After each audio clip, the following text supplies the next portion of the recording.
नमस्कार स्टूडेंट, स्वागत है आपका एक बार एक और नई वीडियो में। और आज हम पढ़ने जा रहे हैं कक्षा 12 में हिंदी विषय में जो संस्कृत प्रबोधिनी पुस्तक लगती है, उस पुस्तक के अंतर्गत आपका जो भारत रत्न गोविंद बल्लभ पंत वाला पाठ है, उस पाठ के गद्यांश, उसके प्रश्नोत्तर और साथ ही साथ उस पाठ से संबंधित जो प्रश्नोत्तर है उनके बारे में। क्योंकि देखिए, आपकी जो परीक्षा एग्ज़ाम होता है, उस एग्ज़ाम में आपका एक क्वेश्चन आता है 12वें नंबर पर।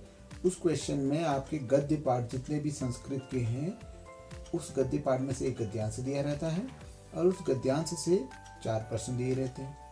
आपको उन 4 प्रश्नों में से किन्हीं 3 प्रश्नों को हल करना होता है और 2-2 अंक के हिसाब से टोटल आपके 6 नंबर के प्रश्नोत्तर आपको हल करने होते हैं। तो इसके लिए बहुत आवश्यक हो जाता है कि आप पाठों को समझें, पाठों के अर्थ को समझें और उस पाठ के अनुसार जो प्रश्नोत्तर पूछे जा रहे हैं उनका एक सही उत्तर दे सकें। चलिए शुरू करते हैं। सबसे पहले एक बार इसका अनुवाद जान लेते हैं। हालांकि मैंने इसके अनुवाद से संबंधित वीडियो अलग से बनाई हुई है, आप चाहें तो उस वीडियो को भी देख सकते हैं। तो उसके अर्थ को समझना बहुत जरूरी है। देखिए, अर्थ क्या है। एक नवयुवक अधिवक्ता श्वेत वेश सिरसी टोपिकाम धृत्वा। तो इसका अर्थ बनेगा कि एक नवयुवक, अधिवक्ता मतलब होता वकील, वकील के श्वेत वेशभूषा में, सिरसी टोपिकाम धृत्वा, सर पर टोपी धारण करके न्यायालय में प्रविष्टवान, न्यायालय में प्रविष्ट हुआ। आंग्ल न्यायाधीश, जो आंग्ल न्यायाधीश थे, एतस्य नवयुवकस्य, उस नवयुवक के गौरवमयी भारतीय वेशम दृष्टवा, भारतीय वेश को देखकर, तम मतलब उसको, आदिष्टवान मतलब आदेश देते हैं। क्या आदेश देते हैं? यत टोपिका विना न्यायालयम प्रविशतु अन्यथा बहिर्गच्छतु। कि यत मतलब हो गया कि, टोपिका विना, टोपी के बिना, न्यायालयम प्रविशतु, न्यायालय में प्रवेश करो, अन्यथा बहिर्गच्छतु, नहीं तो बाहर चले जाओ। स नवयुवकः, वो नवयुवक, आंग्ल न्यायाधीशस्य समक्षम अवदत्, उस नवयुवक ने आंग्ल न्यायाधीश के समक्ष मतलब सामने, अवदत् मतलब कहा। अहम न्यायालयम तक्नुम शक्नोमि, मैं न्यायालय को त्यागने में सक्षम हूँ।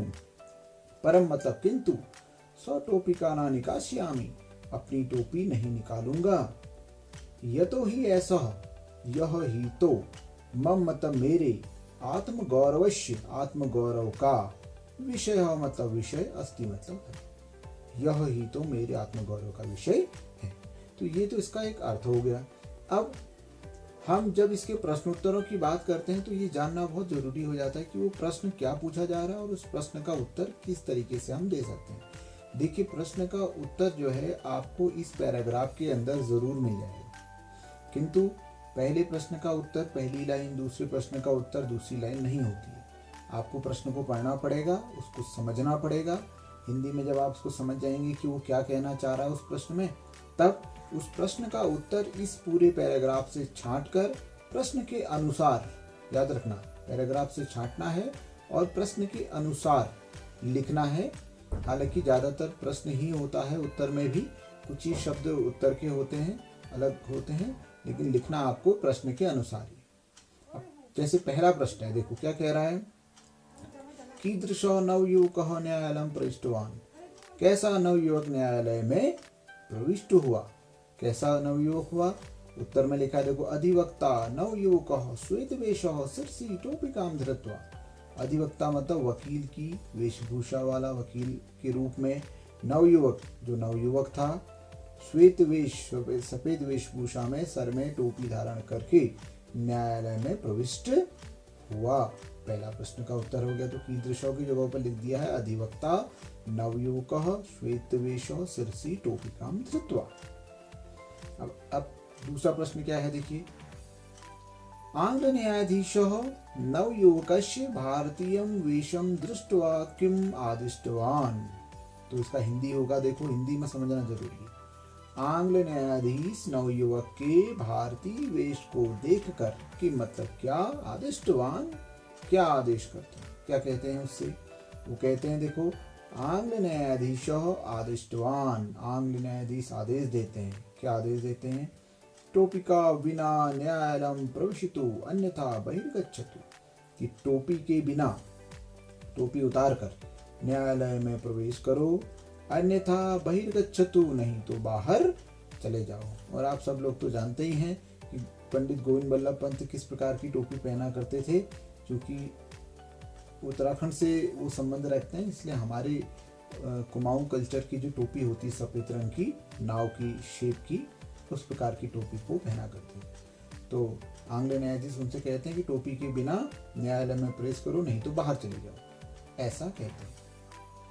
तीसरा प्रश्न क्या है देखो, आंग्ल न्यायाधीश किम दृष्ट्वा नवयुवकम आदिष्टवान, आंग्ल न्यायाधीश ने क्या देखकर नवयुवक को आदेश दिया? क्या देख के आदेश दिया? देखो उत्तर में लिखा हुआ है, आंग्ल न्यायाधीश, जो न्यायाधीश था, नवयुवकस्य, नवयुवक के गौरवमयम भारतीय वेशम दृष्टवा, गौरवमयी भारतीय वेश को देखकर नवयुवकम आदिष्टवान, नवयुवक को आदेश देते हैं। न्यायाधीश किम दृष्टवा, न्यायाधीश नवयुवकस्य गौरवमयम भारतीय वेशम दृष्टवा नवयुवकम आदिष्टवान, ऐसा है। अगला देखो, अगला प्रश्न क्या है, घ वाला, नवयुवक, नवयुवक आंग्ल न्यायाधीशम किम अवदत, नवयुवक ने आंग्ल न्यायाधीश को क्या कहा? क्या कहा देखो, नवयुवक आंग्ल न्यायाधीशम समक्षम अवदत, नवयुवक ने आंग्ल न्यायाधीश के समक्ष कहा, अहम न्यायालयम त्यक्तुम शक्नोमि, मैं न्यायालय को त्यागने में सक्षम हूँ, परम स्वटोपिका ना निकाश्यामि, लेकिन अपनी टोपी नहीं निकालूंगा, यह तो ही ऐसा हो, यह ही तो मम, मतलब मेरे आत्मगौरव का विषय है।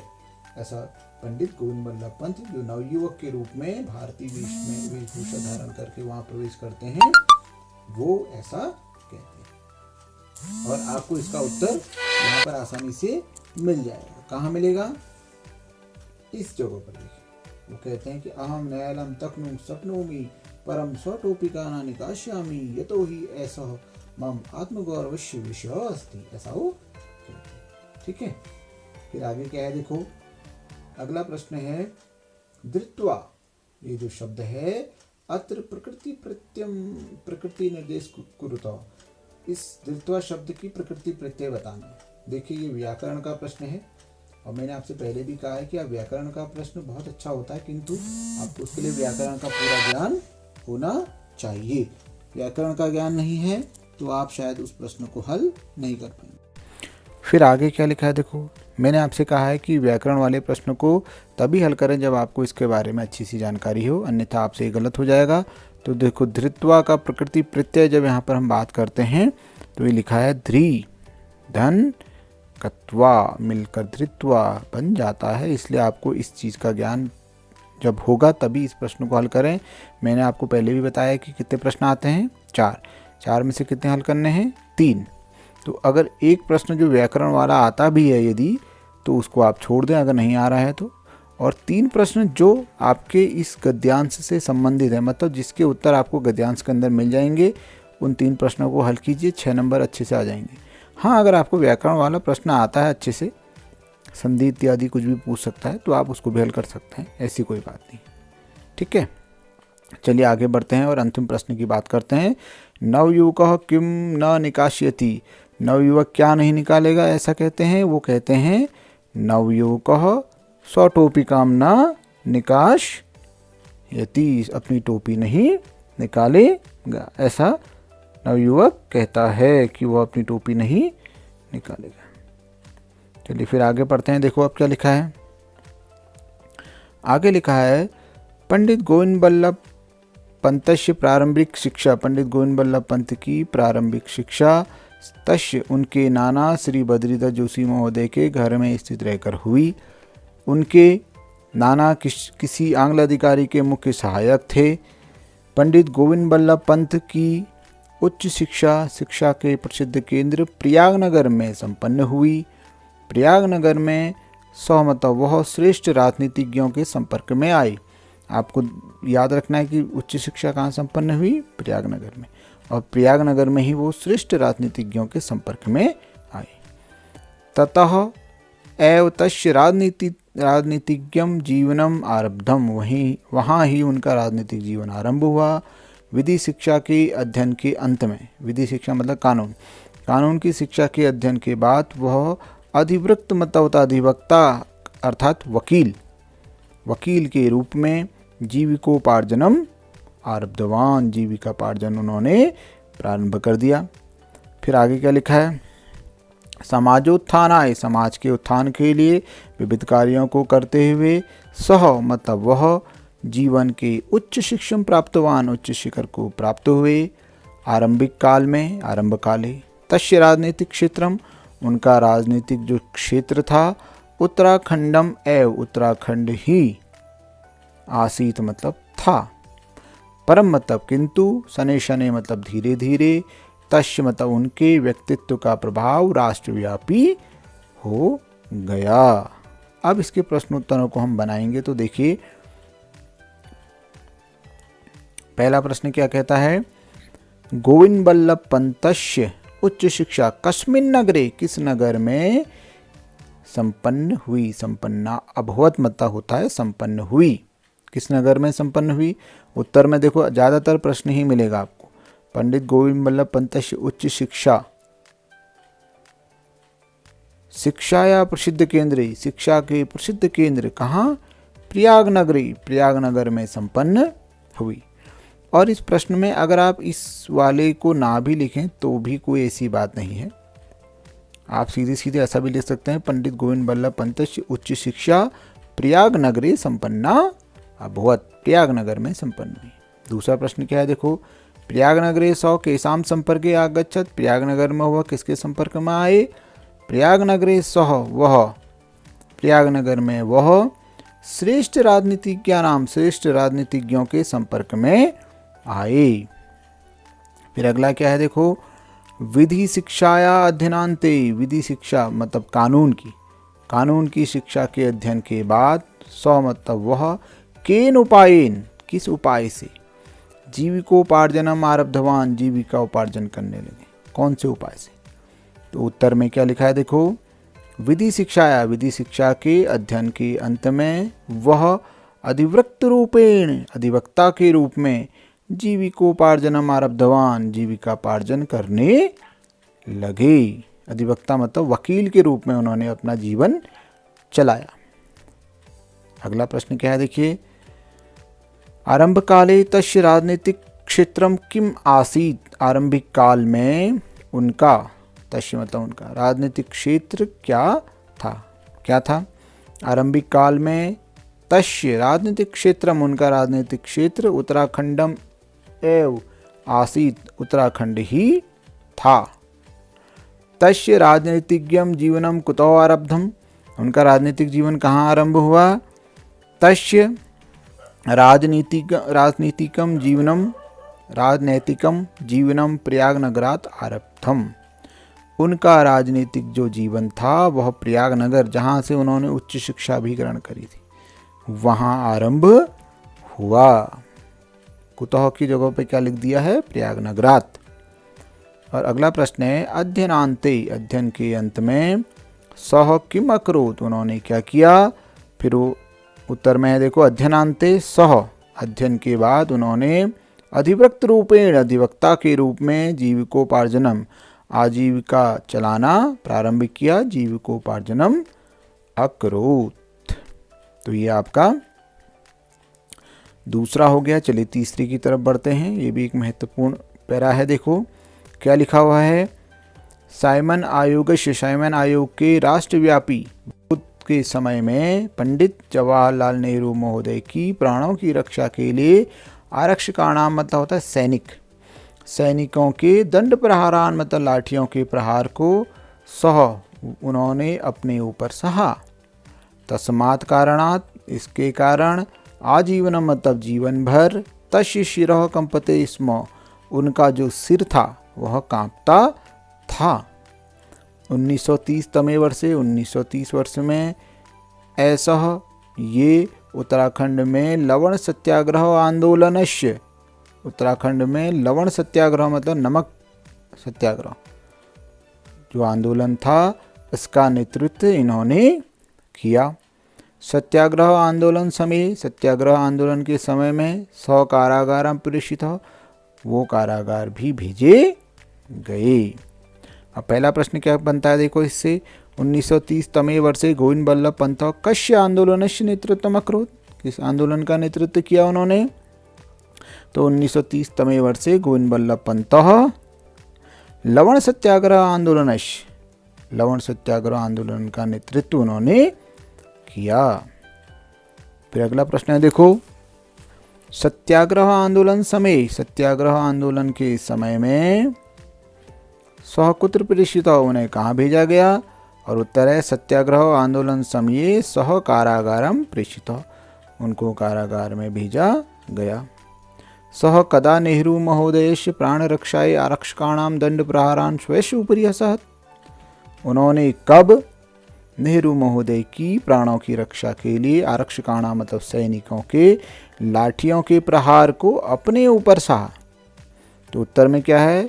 वह साइमन आयोग के राष्ट्रव्यापी विरोध के समय में नेहरू महोदय की प्राणों की रक्षा के लिए सैनिकों के दंड प्रहार को अपने ऊपर उन्होंने सहा।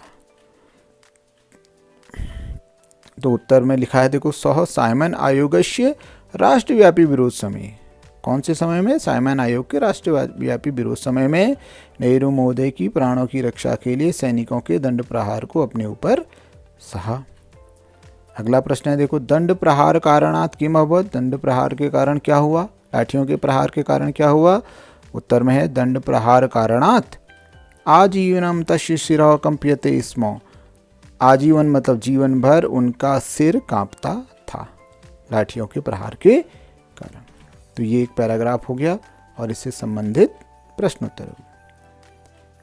आगे बढ़ते हैं देखो, एक महत्वपूर्ण पैरा और है अंतिम, क्या कहता है देखो, पंडित गोविंद बल्लभ पंत स्वप्रतिभा बलेन मतलब अपनी प्रतिभा के बल पर भारत के संविधान परिषद के सदस्य बने। वो संयुक्त प्रांत के मुख्यमंत्री, संयुक्त प्रांत मतलब उत्तर प्रदेश के वो क्या बने? मुख्यमंत्री। भारत सर्वकारस्य भारत सरकार के गृहमंत्री बने और अनेकों समिति और संगठनों के सदस्य भी हुए। अभी मतलब भी, अनेकों समिति और संगठनों के सदस्य भी हुए। फिर आगे लिखा देखो, पंडित गोविंद बल्लभ पंत देशभक्त, समाज सेवक, नेता, कुशल राजनीतिज्ञ च आसीत्। क्या क्या थे वो? देशभक्त थे, समाज सेवक और एक नेता और कुशल राजनीतिज्ञ आसीत् मतलब थे। कृतज्ञ राष्ट्र ने 1957, कब? 1957 वर्ष में भारत सरकार के सर्वोच्च नागरिक सम्मान भारत रत्न की उपाधि से इस महापुरुष को सम्मानित किया। फिर आगे लिखा देखो, पंडित जवाहरलाल नेहरू इनके व्यक्तित्व के संदर्भ में कहते हैं, क्या कहा उन्होंने? पंडित गोविंद बल्लभ पंत झंझावातेषु मतलब होता तूफान, तूफानों में अभी मतलब भी मार्ग प्रदर्शक दीपक थे।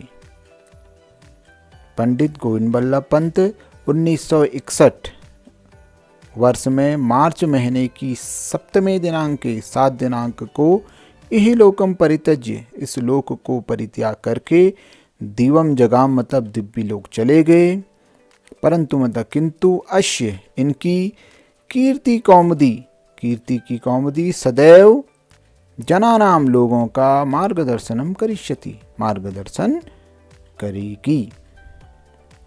अब पहला प्रश्न क्या बनता है देखो, गोविंद बल्लभ पंत स्वप्रतिभा बलेन कह क्या क्या अभवत मतलब हुए, क्या क्या बने वो?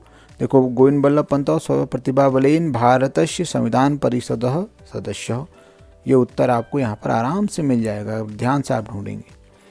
गोविंद बल्लभ पंत स्वप्रतिभा बलेन भारतस्य संविधान परिषद सदस्य। फिर संयुक्त प्रांतस्य मुख्यमंत्री, भारत सर्वकारस्य गृहमंत्री, अनेकासां समितीनां संगठनानां च सदस्य अपि अभवत्। अपनी प्रतिभा के बल पर भारत की संविधान परिषद के सदस्य बने, संयुक्त प्रांत के मुख्यमंत्री बने, भारत सरकार के गृह मंत्री बने और अनेकों समिति और संगठनों के सदस्य भी हुए। फिर अगला है गोविंद बल्लभ पंतः देश, यहाँ है गोविंद बल्लभ पंतः कीदृशो राजनीतिज्ञः आसीत्। गोविंद बल्लभ पंत कैसे राजनीतिज्ञ थे? उत्तर में लिखा है देखो, गोविंद बल्लभ पंत देशभक्त, समाज सेवक, नेता, कुशल राजनीतिज्ञः च आसीत्। देशभक्त, समाज सेवक, नेता और कुशल राजनीतिज्ञ थे। गौ नंबर का प्रश्न क्या है देखिए, का सदैव जनानां मार्गदर्शनम करिष्यति। क्या सदैव लोगों का मार्गदर्शन करेगी? और उत्तर में लिखा हुआ है अश्य मतलब इनकी, कीर्ति कौमुदी सदैव जनानां मार्गदर्शनम करिष्यति। केवल इतना ही उत्तर लिखना है, बाकी का प्रश्न है देखो, अश्य कीर्ति कौमुदी सदैव जनानां मार्गदर्शनम करिष्यति। फिर अगला है देखो, कृतघ्न एक शब्द आया हुआ है, अश्य विलोम पदम किम अत्र प्रयुक्तम। व्याकरण का प्रश्न आ गया देखो, कह रहा है कि कृतघ्न एक शब्द है, इसका अर्थ होता है आभार न मानना। इसका विलोम शब्द क्या यहाँ पर प्रयोग किया गया है? इस पैराग्राफ में कृतघ्न का विलोम शब्द क्या प्रयोग किया गया है? तो यहाँ पर एक शब्द है जो कि हमने अभी कुछ देर पहले पढ़ा है, वो है कृतज्ञ। और कृतज्ञ का अर्थ होता है आभार मानना। आभार मानने वाले को कृतज्ञ कहेंगे, आभार न मानने वाले को कृतघ्न कहेंगे। तो उत्तर क्या बन गया? कृतज्ञ यहाँ पर प्रयोग किया गया है। चलिए इस पाठ से संबंधित कुछ प्रश्न उत्तरों को भी हल कर लेते हैं। हालांकि इससे संबंधित वीडियो हमने पहले बनाई हुई है, आप चाहें तो अलग से प्रश्न उत्तर के लिए उस वीडियो को देख सकते हैं, किंतु इस पाठ को पढ़ने के साथ साथ आप प्रश्न उत्तरों को भी सीख सकते हैं। एक बार इन पर भी नज़र चलाते हैं। देखिए क्या लिखा है, सह टोपिकाम धृत्वा कुत्र प्रविष्टवान। वह टोपी धारण करके कहाँ प्रविष्ट हुए? सौ टोपिका धृत्वा, वह टोपी धारण करके न्यायालय प्रविष्टवान, न्यायालय में प्रविष्ट हुए। न्यायालय कह प्रविष्टवान, न्यायालय में कौन प्रविष्ट हुआ? उत्तर है न्यायालयम एकः नवयुवकः प्रविष्टवान, न्यायालय में एक नवयुवक प्रविष्ट हुआ। युवकस्य वेशः कीदृशः आसीत्। युवक का वेश कैसा था? युवकस्य वेशः गौरवमयः भारतीयः आसीत्। युवक का वेश गौरवमयी भारतीय था। गोविंद बल्लभ पंत कौ आसीत्। कौन थे गोविंद बल्लभ पंत, ऐसा पूछ रहा है। तो उत्तर में है देखो, गोविंद बल्लभ पंत भारतस्य गौरव पुरुष, भारत के गौरव पुरुष, राष्ट्रभक्ति भावना संपन्न, राष्ट्रभक्ति की भावना से संपन्न नवयुवक आसीत्, नवयुवक थे। अगला प्रश्न क्या है देखो, गोविंद बल्लभ पंतस्य जन्म कुत्र अभवत्। कहाँ हुआ गोविंद बल्लभ पंत का जन्म? महत्वपूर्ण प्रश्न है, याद रखने वाली बात है। और गोविंद बल्लभ पंत का जो जन्म था उत्तराखंड के, उत्तराखंडस्य मतलब उत्तराखंड के अल्मोड़ा जनपद में खूटा नाम के ग्राम अभवत, खूटा नामक ग्राम में हुआ। अगला है टोपिका धारणम कस्य गौरवस्य चिन्हम आसीत्। टोपी धारण करना किसके आत्मगौरव का चिन्ह था?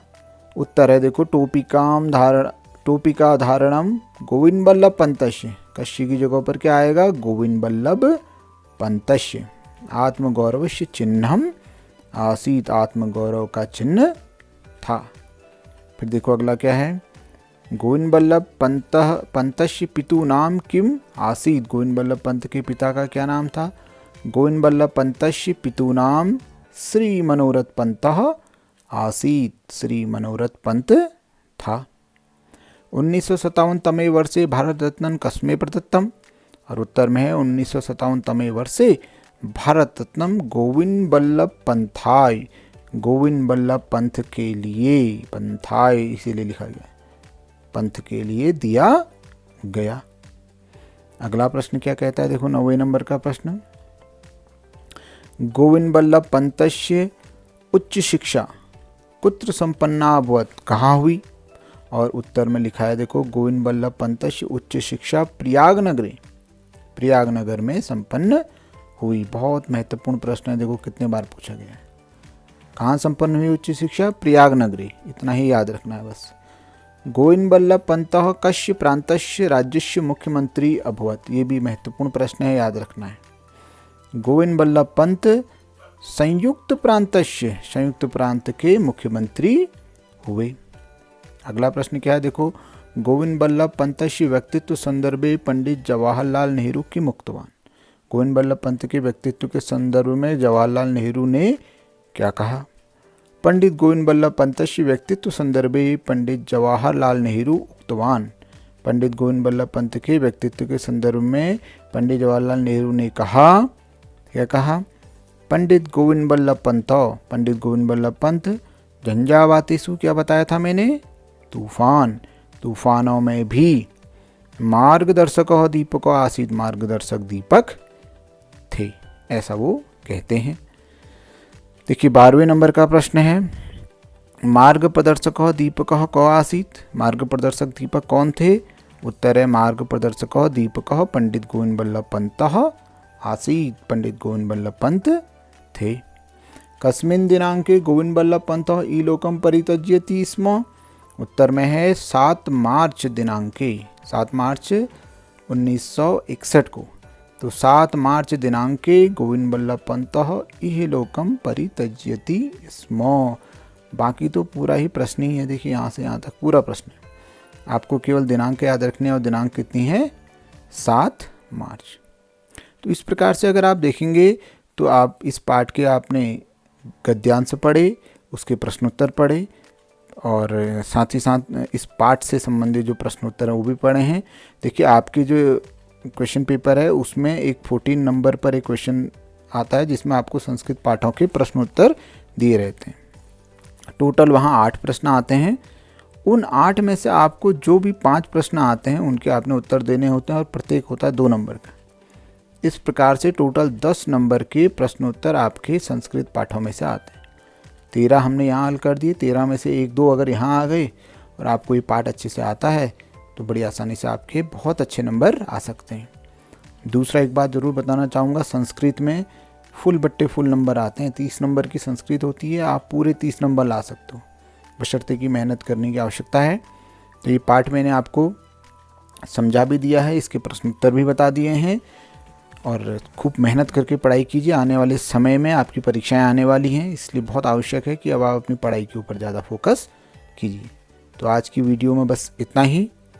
मिलेंगे एक नई वीडियो में एक नए पाठ के साथ। तब तक आप इस पाठ को सीखिए और साथ ही साथ अपने दोस्तों के साथ इसे शेयर ज़रूर कीजिए। धन्यवाद।